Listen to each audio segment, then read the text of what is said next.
Good morning, good afternoon, good evening, everyone, and welcome to the launch of FP&A Trends Connect project. My name is Larissa Melnichuk. I'm founder and CEO at International FP&A Board and FP&A Trends Group. So wonderful to have you here. Thank you so much for joining us. Let me remind you that the main goal of this new project is to share the latest FP&A trends and developments with our global community. And obviously, those insights are coming from our FP&A board chapters. And currently, we have 27 chapters in 16 countries on 4 continents. So we can't travel the world at the moment, but we can travel the world digitally. And to be honest, this project was on hold for some time. I really wanted to start sharing incredible journey that FP&A journey that we had. But obviously, with a lot of travel, with a lot of things happening, it wasn't possible. But now we are all on pause. We're all at home. And now it's a good timing for us to prepare for this incredible environment that waits for us just outside of those lockdowns. So this is a truly international project, and we are happy to have registrations from more than 52 countries on five continents right now. A little bit more about FP&A Board Connect. Those are the chapters where we traveled.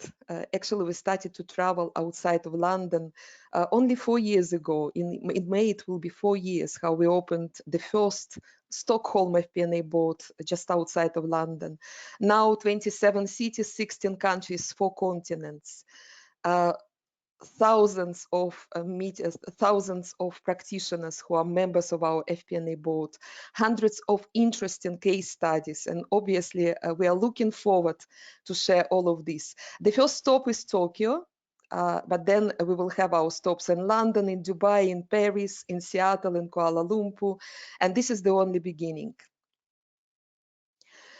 A quick introduction, a quick reminder about the agenda. So today, the subject is using predictive analytics and machine learning for FP&A at Microsoft. Very quickly, I will introduce you to the term of digital FP&A, and then we will hear about this incredible case study, really leading case study from Microsoft that will be delivered from Tokyo by Takeshi Murakami, and it's about using predictive analytics and machine learning for FP&A at Microsoft. We will have opportunity for Q&A session, and we will finish exactly in 30 minutes. But before we start, it's always a good idea to have a quick introduction. We have Takeshi Murakami here, who is a business manager to CEO and president at Microsoft Japan. Takeshi is a very passionate finance and FP&A professional. He's a member of our Tokyo FP&A board, and he delivered exactly this presentation at the second Tokyo FP&A board about analytical transformation. Takeshi is also a member of our Artificial Intelligence Machine Learning FP&A committee, the research that we are doing on ML for FP&A. Takeshi, you're welcome to FP&A Board Connect. Yeah, thank you, Larissa, for introduction. I'm excited about this Connect, and thank you for inviting. Thank you so much for being with us. Now about housekeeping items. So it will be a very short webinar, 30 minutes. We will have one polling question to hear back from you. We will have one Q&A session at the end. You will have opportunity to ask your questions through the chat box at this application. Of course, it will be pending time constraints, but if there are some questions, you will have opportunity to connect with us through LinkedIn. And of course, we are looking forward to receive your feedback after the webinar, when the webinar is closed. And I would like to start very briefly with this, with introducing this new term, digital FP&A. We are not there yet in our FP&A world, but traveling the world with our International FP&A Board project, I can see more and more projects are starting at different parts of the globe, at different companies. So what is digital FP&A? This is the shift from our traditional FP&A, when we mostly use traditional planning and forecasting methods, to this digital continuum where we're using automation, predictive analytics, driver-based model, and methods like this, methods like machine learning. So this is the dynamic continuous approach to planning and forecasting that greatly increases the intelligence of organizational decision making. Very briefly to update you on the definitions. So predictive analytics, this is the method that comprises statistical techniques and data mining to analyze historical facts to make predictions. And machine learning, this is the ability of systems to learn and to improve from experience without being explicitly programmed. So those are very, very simple definitions. But before we start, we always like to check where our audience is coming from. So I would like to start this polling question, and I would like to ask you to vote. You will have opportunity to vote using this application. So what I'm doing, I'm launching the polling question right now. I'm launching the poll, and please, can you start voting now? How would you describe your current FP&A process? The first option is static, not predictive. It has some predictive elements, for example, drivers. It's fully driver-based, or it's finally digital using automation, predictive analytics, and machine learning. So please continue voting. I can see that many of you voted. Another couple of seconds, and I'm going to close it. So thank you for your votes. I'm closing the poll, and I'm going to share the results with you. So what we see, that 23% of you have static, not predictive process. 62 already started to use some predictive elements. 14% have fully driver-based, and this is fantastic. It's a very good result. And 1% already digital using automation and predictive analytics. Are there any surprises, Takeshi? How would you like to comment on this? Well, for the static, not predictive, I'm not surprised. We also have a chance to talk with CFOs and understand these are the case, still struggling with the challenges. But I'm pretty surprised, have some predictive elements already. So, but I would like to learn more actually from these. From those people. Yes. Absolutely, absolutely. I'm hiding the results, and this is a great time now to go to the actual presentation. And I would like to say that there is a reason why we decided to start from this particular case study. Because traveling the world, many people ask me, how it's possible to automate, even to produce a fully driver-based model. We are so complex, we are so global. It's not possible for our company, or it's very difficult. So the case study that we are about to witness, it's coming from one of the biggest companies in the world. And I would say that if it's possible for one of the biggest companies in the world, this is a huge message for all of us in FP&A. So this is a huge trend, and we should be ready to be there in the coming years. Takeshi, the microphone is yours. So please, you're welcome to start your presentation. Okay, thank you, Larissa, for introduction and giving me opportunity to be here. Thank you, everyone, for joining, and honored to be here making presentation on our case. So today, I would like to briefly share how we leverage technology to improve efficiency and shift our work more towards the value-added tasks. It is a digitalization of finance, or in Microsoft, we call modern finance. And here, this is the picture. So how our digital transformation journey started is from a big cultural change. When right after Amy Food became our CFO, this is a picture of her when making presentation at the company event. And she expressed the sense of urgency and importance of the coping with the market changes. So because the data we need to handle in the market is increasing dramatically, autonomous vehicle, smart city, connected factory, smart office, and so forth.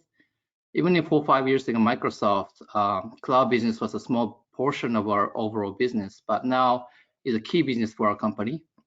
with the new and diverse purchase options like a subscription model for the O365, pay-as-you-go model on the Azure cloud platform, boosting creating an avalanche of the data every day. So when we talk to customer CFOs, some examples of the challenges they face are surging data, legacy systems, static reporting, inadequate tools to deal with the growing complexity, and manual, inefficient, error-prone processes, and increasing regulation risk and threats, and so forth. So these challenges look all typical and maybe a bit old, but the reality is that a lot of CFOs we talk are still struggling with these challenges. Some of these challenges are still part of our own finance challenges in Microsoft as well. So several finance processes are still manual. Sometimes the people managing these processes are great on what they do, but are subject to human error. As the world grows, these are the new business risks and threats. There is a need for more regulations.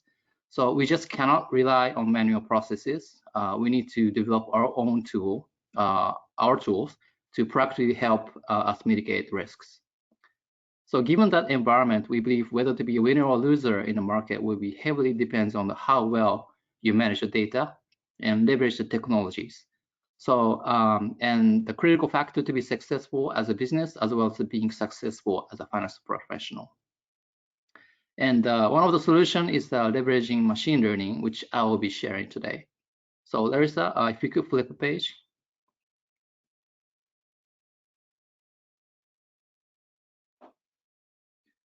Yeah, so before we going further into the more details, I would like to share the benefits we have seen from using the machine learning forecasting. So this is the 2-year average of the advantage of the machine learning accuracy in revenue forecasting. So here, machine learning forecast is 1.6%, represents the variance of quarterly forecast provided by machine learning and actual landing. So meaning if our revenue forecast and machine learning predicted $100 million, and actual landed at $101.6 million, which is the 1.6 variance, or you can say 98.4% accuracy. If this by manpower, bottoms up forecast by finance, sales, and marketing, and so forth is a 1.8%. So there's a 0.2 points of superiority using the machine learning. So it seems very small, but from dollar perspective, it is huge because Microsoft fiscal 2019 was a record-breaking year for the company, delivered more than $125 billion in revenue. So meaning 1% is roughly $1 billion revenue for us. So just to be simple.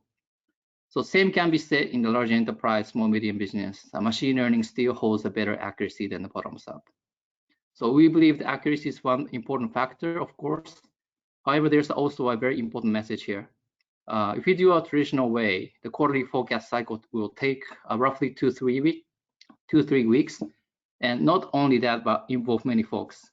Finance, marketing, and sales with a couple of sync meetings to finalize the numbers and storyline.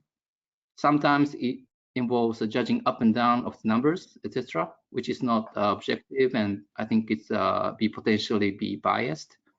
But if you leverage and shift 100% to machine learning, we will be able to provide forecasts with just 1 or 2 people and almost in real time, if not within just a couple of days. So what it means, we used to have, let's say we have 60 people engaged in providing forecasts and spend a huge amount of time. But with the machine learning, we'll be able to free up the remaining 58 people involved and let them work on the more value-added tasks. As an example for our case, our sellers could go out, meet customer more, not just having internal forecast review and car reactions, stuck in office, not able to meet customers. And our finance member is actually now go out to the customer side, tell these stories like the one which I'm sharing now, and seek the opportunity whether we can support the customer more. So there's a lot of huge benefits to the organization to be more efficient and operation and from the execution perspective. So if you could flash out the next page. Yeah, so the machine learning did not happen in just one day. This is a quick summary of journey of us building and moving into the machine learning model. It took almost 3-4 years to get the accuracy we need. So how we started Microsoft is that from FY15 is almost 6 years ago. corp report teaming started with a proof of concept with just one data scientist and began work stream with our central finance team and treasury in HQ. So next couple of years, our team continued to validate, expand scope of machine learning in a forecasting model for multiple teams around the world. And from FY17, FY18 and on, our finance team worldwide actually leveraged machine learning forecast to validate against the bottoms-up forecast. And accuracy improved as we give feedback to corporates, the additional business levers that need to be baked in the machine learning model. So now the machine learning used in revenue forecasting and used as an input to prepare for the analyst call for the AMI food. Also now our CFOs in the field and execs in corp started to reference this model to validate the field forecast as well. So, and at the back end, there's a lot of work being done here, such as trial and error process between field finance and corp finance and a data scientist. We give feedback to levers that need to be in the machine learning calculation. And from the corp side, the finance who translate that business finance language into the data scientist language so that they can build levers in the machine learning model and so forth. So there's a lot of effort done in putting this, and it took a huge amount of time as well. So if you could flip the page.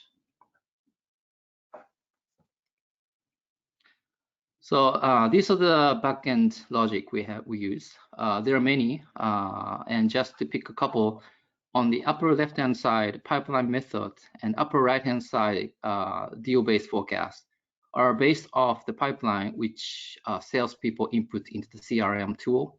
The pipeline method is just using total pipeline, deal pipeline, and multiply by the historical close rate. It's very simple. And for the deal-based forecast, as an example, we split the pipeline by sales progress or the sales stage into 4 or 5 buckets. We have a historical close rate for each of the bucket and multiply each weighted and add it up to come up with a forecast. Other methods like machine learning is a very complex model where we rely on a data scientist. We use method like ARIMA, ETS, and so forth. Time series T method used more of a trend model suited for the transactional business like small, medium, and consumer. So what we do is, let me flip to the next page to show actual BI output tool. Larissa? Okay, you see in the middle a BI tool.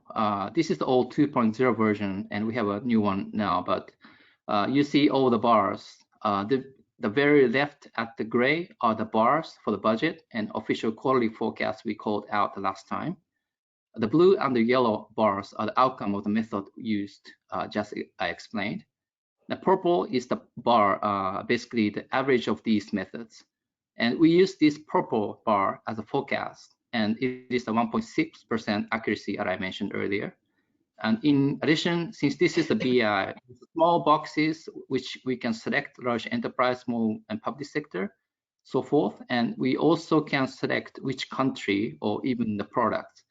And basically all the data is the real time. So if you want to look at the UK, just you press the UK. If you want to look at Japan, you just Japan. And if you have authority to look at the country, you can. And if you don't, and then you cannot see the UK data and so forth. So this is a kind of a look and feel of the output of the machine learning calculation. And regarding the machine learning method to use, the AI take the most relevant method with high accuracy in the past for that country and the business segments, and automatically applied to create one of the bars here. The another chart shown at the bottom, this is how it looks like in the machine learning model, which the data scientist creates. It runs on the Azure platform. It's very complex. I don't even understand, but I'm a scientist to create this one. And other learnings, machine learning forecast requires a continuous improvement in the system. Pipeline need a continuous adjusting, and also the as well as the Azure, the machine learning model also has to adjust and then refine on a continuing basis. Then a strong partnership with the finance and data scientists is critical, sharing business insights and putting additional features. And machine learning cannot capture one-time events like a consumption tax increase, impacts from the financial crisis or earthquakes. So this cannot be predicted. So business has to judge the final outcome. Now, with the COVID-19 situation, it may be very difficult, especially when using the time series or other trend methodology. Now in Microsoft, we just got the update on the BI tool, which shows which deals are impacted by COVID and prone to risk of slippage or the deal value changes, etc. So at least there's a tool which we can leverage. But this is the first time with this situation, so we will see how it goes. And we are still in the learning phase now. Larissa, if you can flip the page.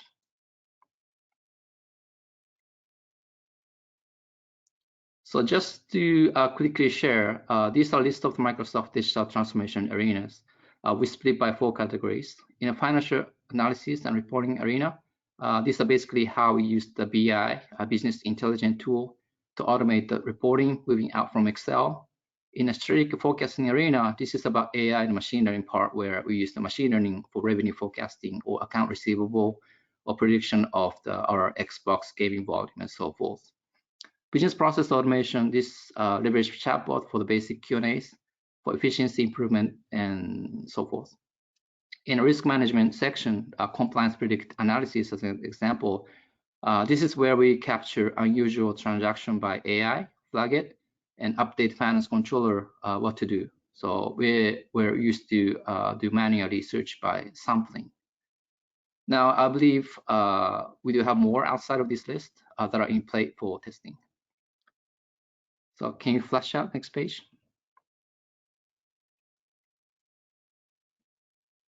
So this is the last slide, which kind of summarizes the key message that our CFO delivered to the whole finance group in Microsoft. So it is about the digital transformation journey as a whole. It is about turning data into actions. Within our journey, in the beginning, we had to work on preparing the data, cleaning up the data, creating consistent taxonomies, moving to the cloud, and creating a single source of truth. I believe many of businesses are still in this phase. Then transformation flow goes from top to the bottom. So once the data is clean and available, we can now produce business intelligence. In the beginning, started with a static report. Basically, this is Excel. This could only tell what happened. It does not really allow us to drill down quickly, and didn't produce the insights for our business. Furthermore, amount of the manual process and work that we need to put together to build these reports and insights are still huge. And then we move to the next Power BI, which came in place, allowing interactive reporting, making meeting much more dynamic, helping us understand why it happened, reducing the amount of manual processes. But still, we could only look at the past and didn't have the tools that help predict the future. So then we crossed the line and stopped looking at the future with the advanced analytics. With the machine learning, we can now learn from the past to predict the future, understand what will happen. The distance between data and actions are now shorter. The amount of manual process and human errors are lower as well. Finally, with the for the progress, now machine will tell you what to do. Automating the decision-making process and moving really fast with the data to decision. As an example, there's a compliance risk assessment tool that I mentioned earlier, where the machine will flag an unusual transaction which needs to review, so forth. In the past, this is handled manually by sampling process during the audit. So to wrap up, the key message here is taking data and turning into the action, adding the value to the business in the fastest and the most relevant way. This is a long journey, and we are still working and struggling to get this improved, but we will see. And we are actually optimistic and excited about all the possible changes coming in the near future. And so with that is my end of my presentation. Thank you for listening, everyone. Thank you so much, Takeshi, for this very insightful presentation. Obviously, not enough time for all those questions that we started to receive, but we will try our best to answer all of them. If not during this session, then probably after this. There are some additional slides that Takeshi put in reference. You will receive the copies of all these slides. But before our Q&A session, I would like just to do some sort of conclusions or to share with you the latest observations from our Artificial Intelligence Machine Learning Committee. So digital FP&A starting and machine learning projects already started to be implemented step by step, not in so many companies around the globe, but the process already started. So they're mostly implemented as part of predictive analytics project. They continues to be mostly centered around revenue forecasting. Normally, they are implemented for operational purposes first and then cascaded to finance. And the trend of silo approach is still dominating, but this thing started to change from last year. There is some resistance from budget owners and even from CFOs in relation to owning the machine learning forecast, as people say that this is the black box. So those are the latest observations. And now this is the timing for this Q&A session. I'm launching this Q&A session, and the first question, Takeshi, it's in relation to the using machine learning in current situation. Obviously, the situation is absolutely unprecedented, unknown unknowns, how we call it. So people say that the question is that maybe machine learning is not relevant as it's based on the history. So what other actions, what other methods you can recommend? Yeah, so there's you know, the COVID situation is the first time for us as well, since we adopted the machine learning model. What we're doing right now is that you know, on the deal-based, the pipeline managed segments, which is like large enterprise, we have a CRM tool that manages all the deals by customer, by product. And there's a area where the sales team can input the you know, flag whether customer facing COVID risk situation, whether they risk of slippage or you know, deal value change due to the situation. And we have the BI for that. And so, which means what we are trying to, you know, what we can do and probably test is that, you know, on top of the machine learning model, you know, we may use that Power BI to assess the risk from the COVID, put it together, and see what happens, is it accurate or not. So, you know, we are still struggling and learning phase, but, you know, as you mentioned, the machine learning is based off the traditional, well, the historical data and actual data. So, you know, in order to predict the future in a COVID situation, you know, the BI that I just mentioned could be one of the solutions that we can apply on top. But we will see. We will see the result in a couple of months. So let's see. Thank you, Takeshi. It's a journey, isn't it? So many questions are coming. And the next one is, I understand how we use machine learning to predict, but how can we use, how do you use it, how you can use machine learning to recommend? So it's about not only predictive, but prescriptive analytics, Takeshi. So can you use machine learning to recommend, and do you use it now? I mean, a machine to tell you what to do? Yes, to recommend. Recommend Prescriptive you. Okay. analytics. Absolutely. Yeah, so one of the obvious things is that, yeah, one of the obvious tool that are running already in Microsoft is that you know, risk assessment tool that I mentioned. It is about the, you know, it relates to the deals that close. It's about the unusual transaction, meaning that, you know, customer, the large customer didn't have the transaction in the past, let's say 2 years, but suddenly in fiscal year end, huge amount of revenue came up. So there's something, you know, needs to be deep dive. So now we have the tool to kind of flag it automatically by AI, and then those deals are automatically sent out to each country CFO, so the controllers, to make sure we check 1, 2, 3, click box, and then reply by when. So that tool is actually the recommendation, right? So it used to do by sampling, manual process, etc., but now machine automatically flag everything, every deal that need to be reviewed, send it out to control to check and reply by when. So that's kind of a recommendation tool that is running at the moment. Excellent. Thank you so much for your answer, Takeshi. And it's going to be the last question. As I said, there are so many of them and we have time constraints here. So what are the main steps at the future journey for Microsoft? What are you planning in the future? In particular, people asking that you are forecasting revenue. Are you planning to forecast all the lines of P&L, but also balance sheet and cash flow and so on so far? So what is your future plans? Yeah, so What I are think, the future plan and I think the ongoing plan are the similar.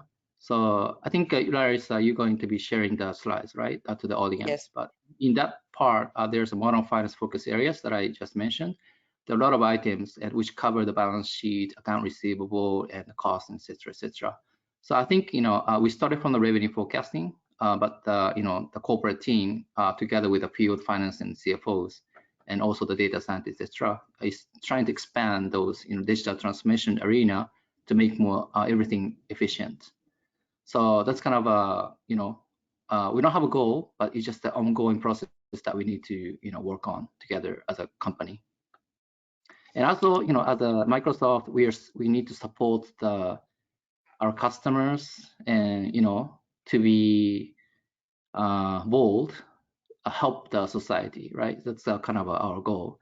So with those machine learning and et cetera, digital transformation, our goal probably will be how can we provide a solution that we are using to our customer to help them digital transform, digitalize operation, and as we mentioned, from the data to let them take actions immediately. That's kind of I think from my perspective and what I hear from the Satya, is our goal. Thank you, Takeshi. Many questions, but unfortunately we have this time constraint. Maybe next time we should do this 1 hour, not 30 minutes. Yeah. I just wanted to remind everyone, all our participants, that this is the first stop was in Tokyo. We're expecting the journey to continue to London. The London is next stop, then it will be Dubai, Paris, Seattle, Kuala Lumpur. But also we continue our FP&A Trends webinars, and the next one will be on a power of collaborative planning from McDonald's Coca-Cola Company, the McDonald's division for Coca-Cola Company, from their CFO, presentation from their CFO. I would like to say thank you so much to Takeshi. Thank you so much for finding time. I know that this is the bank holiday in Tokyo. Thank you for being with us. Thank you for sharing your experience with us. It's an incredible journey. Thank you so much, Takeshi. And I would like to say thank you so much to all the participants. Thank you so much for being with us for the launch of this important digital FP&A Board Connect project. Please stay with us, and after we close this webinar, you will have opportunity to fill the feedback form, the survey form, but also please stay connected with us. And there are so many different ways how we can do this. We will send you the presentation and the recording as well. Please share information about us. Please stay connected. Please continue to move FP&A to the next level. Thank you, everyone, and bye-bye. All the best.